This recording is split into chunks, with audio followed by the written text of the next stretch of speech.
விளக்கெரியாத ஒரு சிவாலயத்துல விளக்கேற்ற வேண்டும்.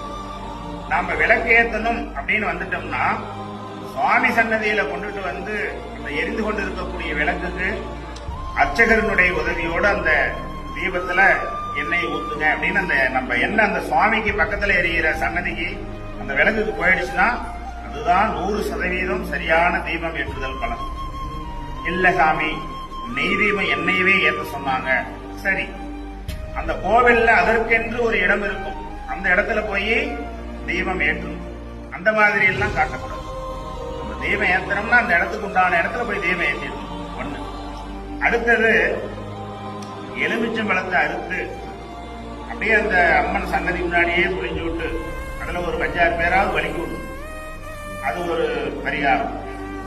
அடுத்தது, பாகற்காயில தீபம் ஏற்ற சொல்லி ஒரு பரிகாரம் வந்திருக்கு. அப்புறம் ஆப்பிள் பழத்தை நோண்டி அதுக்குள்ள நெய் விட்டு அது ஒரு தீபம் ஏற்ற சொல்லி அது ஒரு பெருமாள் ஏற்றி வச்சிருந்தாங்க. அது ஒரு இது பார்த்தேன். அப்புறம் நவதானியங்கள், உளுந்து, நெல், இதெல்லாம் அந்த தீபம் இதுல சுத்திய கொட்டி வச்சு அது மேல வெத்தலைய பரப்பி அது மேல ஒரு தீபம். சரி, தீபம் ஏத்திட்டீங்க. ஒருத்தருடைய பரிகாரத்துக்கு யாரோ சொன்னாங்கன்னு இத்தனை வேலையை பண்ணிட்டு போயிட்டோம்னா 100 பேர் வந்து